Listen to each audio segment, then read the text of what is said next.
తమిళనాడు దివంగత ముఖ్యమంత్రి జయలలిత గురించి తెలియని వారు అంటూ ఎవరు ఉండరు. ఎందుకంటే అటు రాజకీయాల్లో కావచ్చు అండ్ ఇటు సినిమాల్లో కావచ్చు తనదైన మార్క్ వేశారు ఆమె. సో తమిళనాడు ముఖ్యమంత్రిగా తను పనిచేసిన టైంలో ఈమెకు లెక్కకు మించిన ఆస్తులు ఉన్నాయనే విషయం మనందరికీ తెలిసిందే. చాలా కేసెస్ కూడా ఉన్నాయి.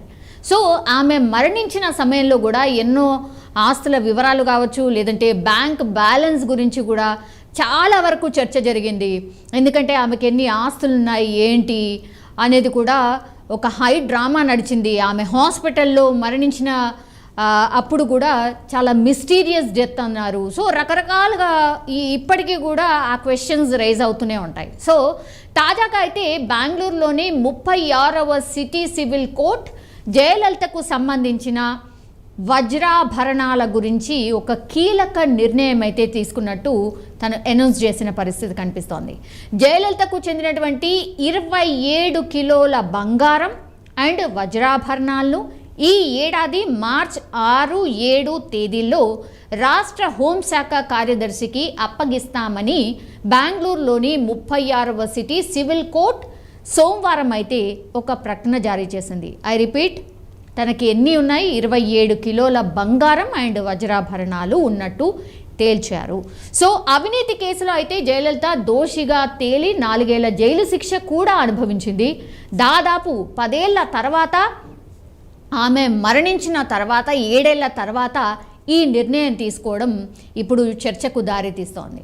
యాక్చువల్లీ జయలలిత చరాస్తులు కావచ్చు, లేదంటే స్థిరాస్తులు కావచ్చు, వేలం వేయడమే ప్రత్యేక కోర్టు ప్రస్తుత విచారణలో ఉంది. ఇంకా కూడా వేలం కావాల్సిన వాటి కూడా ఇంకా కూడా పెండింగ్లో ఉన్నటువంటి పరిస్థితి కనిపిస్తోంది. ఇప్పుడు ప్రస్తుతం కేవలం ఆభరణాలకు సంబంధించి వేలం వేస్తే కోర్టు ఆమె స్థిరాస్తులను వేలానికి తీసుకురాబోతోంది నెక్స్ట్ కూడా. సో ఆభరణాలు వేలం వేస్తే ఎంత? 27 కిలోల బంగారం అండ్ వజ్రాభరణాలు అయితే బయటపడ్డాయి. అండ్ ఆమె మిగతా ఆస్తులు కూడా వేలం వేయాల్సి ఉంది. అక్కడ ఇంకెంత వాల్యూ ఆఫ్ మనీ వస్తుందో చూడాల్సిందే. అయితే 20 కిలోల నగలనైతే అమ్మడం లేదా వేలం వేయడం ద్వారా జరిమానా ఏదైతే వసూలు చేయాలో అది చేస్తుంది. అండ్ దాని తర్వాత 7 కిలోల ఆమె తల్లి నుంచి వారసత్వంగా ఏదైతే బంగారం వచ్చిందో వాటిని భావించి అయితే మిగతా ఇందులో నుంచి మినహాయించడం జరిగింది. సో 27 కిలోలు ఏవైతే ఉందో ఆమె లెక్క ప్రకారం అయితే క్యాల్కులేషన్ ప్రకారము ఆమెకు ఉన్నటువంటిది 27 కిలోలు ఏదైతే ఉంటుందో అది మాత్రం గవర్నమెంట్కి వెళ్ళబోతోంది. కానీ తల్లి నుంచి వారసత్వంగా చాలామందికి అంటే వాళ్ళ తల్లిగారి నుంచి వచ్చినటువంటి బంగారం ఏదైతే ఉంటుందో అది మాత్రం దీంట్లో నుంచి మినహాయించేశారు. సో జయలలితకు ఖాతా ఉన్న క్యాన్ఫిన్ హోమ్స్ లిమిటెడ్ సోమవారం అయితే బెంగళూరులోని ప్రత్యేక కోర్టుకు దాదాపు 60 లక్షలను కూడా అందజేసింది.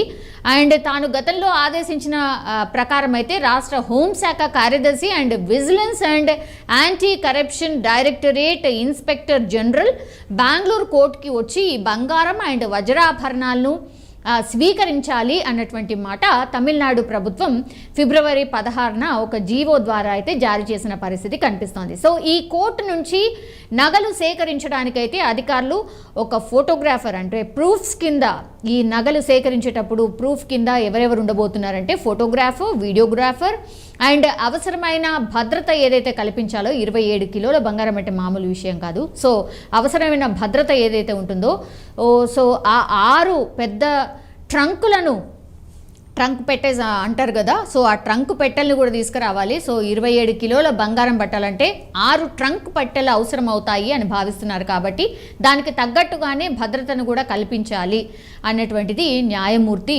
చెప్పినటువంటి సిచ్యువేషన్ కనిపిస్తోంది. సో నగలనైతే తమిళనాడు రాష్ట్రానికి అప్పగించేందుకైతే ఆ 2 రోజుల్లో పోలీసులు ఎవరైతే ఉంటారో స్థానిక పోలీసులు అవసరమైన భద్రతను ఏర్పాటు చేయాలి. సో ఎక్కడి నుంచి ఎక్కడికి ట్రావెల్ చేసినా సరే ఆ పూర్తిగా ఆ రోడ్ వే కావచ్చు ఆర్ ఎయిర్వే కావచ్చు బై ఎనీ మీన్స్ ట్రావెల్ చేసిన మొత్తం దానికైతే పోలీసులు భద్రత కల్పించాల్సి ఉంటుంది.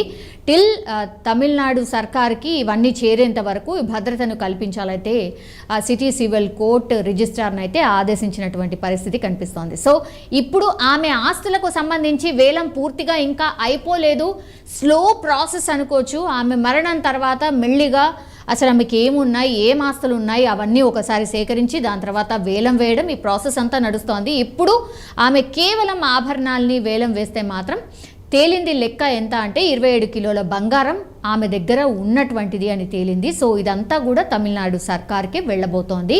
ఇంకా స్థిర అండ్ చరాస్తులు ఉన్నాయి, వాటి వేలం ప్రాసెస్ కూడా మెల్లిగా స్టార్ట్ అయ్యి ఆ వాల్యూ కూడా మరికొద్ది రోజుల్లో బయటపడే ఛాన్సెస్ అయితే కనిపిస్తున్నాయి.